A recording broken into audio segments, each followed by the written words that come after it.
We are going to be launching a new language arts short series today, and it is called The Power of Words. So what we're going to be doing in this series is we are going to be collecting words. What kind of words?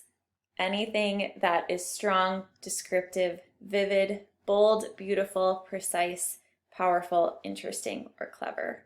Why are we doing this? Well, as this quote suggests, names have power, and so do words. Words can light fires in the minds of men or wring tears from the hardest of hearts. So if you are able to pick the right word in any given situation, those words have power. In other words, as Mark Twain once said, the difference between the right word and the almost right word is the difference between lightning and a lightning bug. Big difference. So there are 171,476, as of today, words in the English dictionary. But a new word is added to the dictionary every 2 hours. So it's kind of hard to actually define how many words there are. In fact, think about in 2019, no one would have ever predicted what has become a defining word of 2020, COVID-19. At the same time, existing words evolve. What is the first thing that comes to mind with the word tweet? Do you think of a bird or social media? Old words fall out of use, and not just Shakespeare's methinks. Do you guys even know what MySpace is? Slang words come and go, so do we count Visco Girl as a word if it ends up not sticking around? To boot, English loves loan words. Is it time to count Despacito as an English word?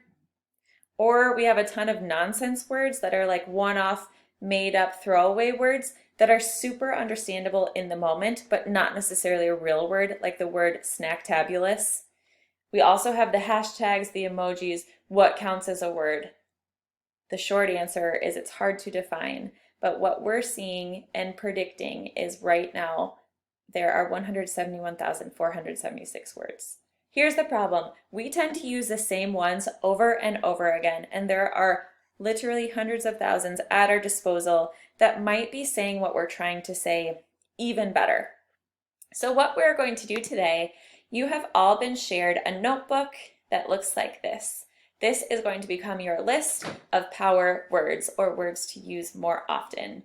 Today, we're going to learn about a word that is super appropriate and fitting for your life right now. I used it in my band name. I think it's one you all need to know. The word is harried, not hairy, harried. It is an adjective, and it means feeling strained as a result of having too many demands placed on one.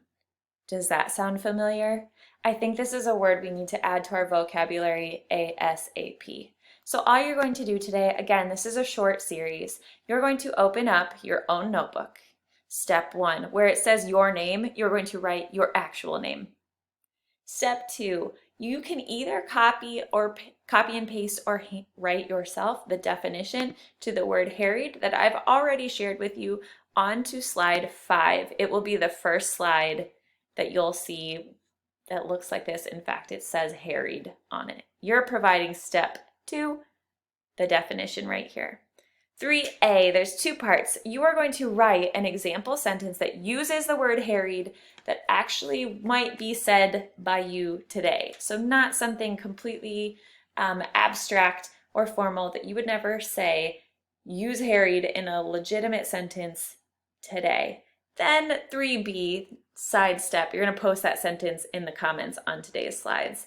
Points for originality.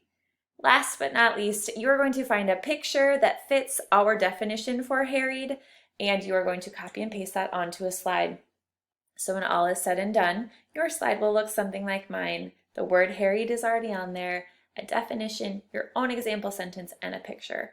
One quick thing about the picture, if you just Google the word harried, I personally did not find anything that was relevant to me in showing what I wanted it to say. So you might have to try out a synonym like overworked or stressed or something like that.